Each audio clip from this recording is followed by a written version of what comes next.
Subscribe कीजिए महाभारत कथा bye Atharva Tiwari channel को और बेल आइकन प्रेस कीजिए लेटेस्ट धार्मिक वीडियो सबसे पहले देखने के लिए।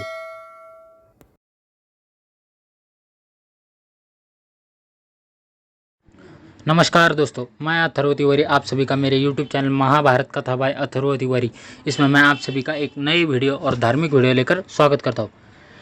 तो आज का विषय है युधिष्ठिर द्वारा दुर्योधन की रक्षा। गंधमादन पर्वत स्थित कुबेर के महल में 4 वर्ष व्यतीत करने के पश्चात पांडवगण ने वहां से प्रस्थान किया और मार्ग में अनेक वनों में रुकते रुकाते स्थान स्थान पर अपने शौर्य और पराक्रम से दुष्टों का दमन करते, ऋषियों और ब्राह्मणों के सत्संग का लाभ उठाते वे द्वैत वन पहुंचे और वहीं रहकर वनवास का शेष समय व्यतीत करने लगे। अब तक वनवास के 11 वर्ष पूर्ण हो चुके थे। पांडवों के द्वैत वन में होने की सूचना दुर्योधन तथा उसकी दुष्ट मंडली दुशासन, शकुनी, कर्ण आदि को मिली। वे एक बार फिर वहां जाकर पांडवों को मार डालने की योजना बनाने लगे। संयोगवश उन दिनों कौरवों की गौ संपत्ति द्वैत वन में ही थी। अपनी गौ संपत्ति अंक्षेषण, निरीक्षण आदि करने के बहाने दुर्योधन ने धृतराष्ट्र से द्वैत वन जाने की अनुमति प्राप्त कर ली। इस प्रकार दुर्योधन और उसकी दुष्ट मंडली ने अपने एक विशाल सेना के साथ द्वैत वन में पहुंचकर वहां अपना डेरा डाल दिया। वे अपना राजसिक ठाट बाट का प्रदर्शन कर पांडवों को जलाना भी चाहते थे, इसलिए बहुमूल्य वस्त्राभूषणों से सुसज्जित राजमहिलाओं को भी उन्होंने अपने साथ रख लिया था। एक दिन वे जल विहार करने के उद्देश्य से दुर्योधन अपनी मंडली तथा राजमहिलाओं के साथ द्वैत वन में स्थित मनोरम सरोवर में पहुंचे, किंतु उस सरोवर में गंधर्वराज चित्ररथ पहले से ही आकर अपनी पत्नियों के साथ जल क्रीड़ा कर रहे थे। चित्ररथ के सेवकों ने दुर्योधन को सरोवर में उतरने से रोकते हुए कहा, इस समय गंधर्वराज चित्ररथ अपनी पत्नियों के साथ इस सरोवर में जल क्रीड़ा कर रहे, अतः उनके बाहर आने से पहले अन्य कोई भी सरोवर में नहीं उतर सकता। सेवकों के इन वचनों को सुनकर दुर्योधन ने क्रोधित होकर कहा, तू शायद जानता नहीं कि तू किससे बात कर रहा है। मैं हस्तिनापुर नरेश धृतराष्ट्र का महाबली पुत्र दुर्योधन हूँ। यह सरोवर हमारे राज्य की सीमा के अंतर्गत आता है। तू जाकर चित्ररथ से कह दे कि इस राज्य का युवराज यहाँ जल विहार करने आया है और तुम्हें इस सरोवर से बाहर निकालने की आज्ञा दी है। दुर्योधन के दर्पयुक्त संदेश को सुनकर गंधर्वराज चित्ररथ के क्रोध पर पारावार न रहा और उसने दुर्योधन तथा उसकी मंडली के साथ युद्ध आरंभ कर दिया। दुर्योधन के साथी और सेना कुछ समय तक तो युद्ध करते रहे, किंतु चित्ररथ को अधिक बलवान पाकर वे सभी दुर्योधन एवं राजमहिलाओं को वही छोड़कर भाग खड़े हुए।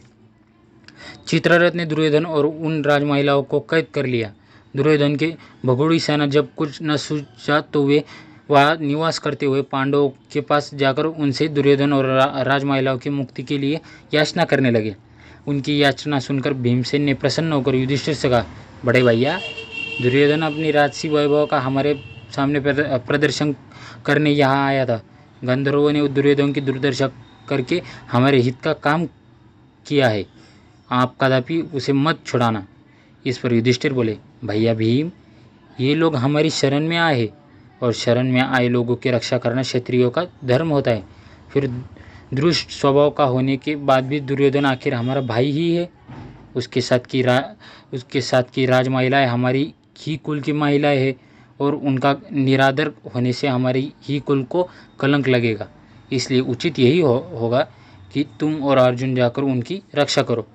अपने बड़े भैया की आज्ञा मानकर भीम और अर्जुन ने सरोवर के पास जाकर चित्ररथ को युद्ध के लिए ललकारा। उनकी ललकार सुनकर चित्ररथ क्रोधित होने के बजाय मुस्कुराते हुए अर्जुन के पास आए और बोले, हे पार्थ, मैं तुम्हारा सखा ही हूँ। वास्तव में दुष्ट दुर्योधन अपनी सेना के साथ तुम लोगों का वध करने के लिए आया है। देवराज इंद्र को इस बात की सूचना मिल चुकी थी, इसलिए उन्होंने मुझे यहाँ भेजा था। हे सखा, नीति कहती है कि ऐसे दुष्ट को कभी क्षमा नहीं करनी चाहिए, किंतु अपने बड़े भ्राता की आज्ञा मानकर यदि तुम दुर्योधन को छुड़ाना ही चाहते हो तो लो, मैं इसे तथा इसके साथ की राजमहिलाओं को भी छोड़ देता हूँ। इतना कहकर चित्ररथ ने दुर्योधन सहित समस्त कैदियों को मुक्त कर दिया। वे सभी वहाँ से धर्मराज युधिष्ठिर के पास आए। ग्लानि से भरे दुर्योधन ने युधिष्ठिर को प्रणाम किया और लज्जा से सिर झुकाते हुए अपने नगर की ओर चल दिया। तो दोस्तों, आपको ये वीडियो कैसा लगा ये मुझे कमेंट बॉक्स में कमेंट करके ज़रूर बताएं और आप चैनल पर नए हैं तो चैनल को सब्सक्राइब करें और लेटेस्ट धार्मिक वीडियो सबसे पहले देखने के लिए बेल आइकन प्रेस करें। अभी के लिए मुझे दीजिए इजाज़त। मैं हूँ आपका दोस्त अथर्व तिवारी। नमस्कार, बहुत बहुत धन्यवाद। हरे कृष्णा।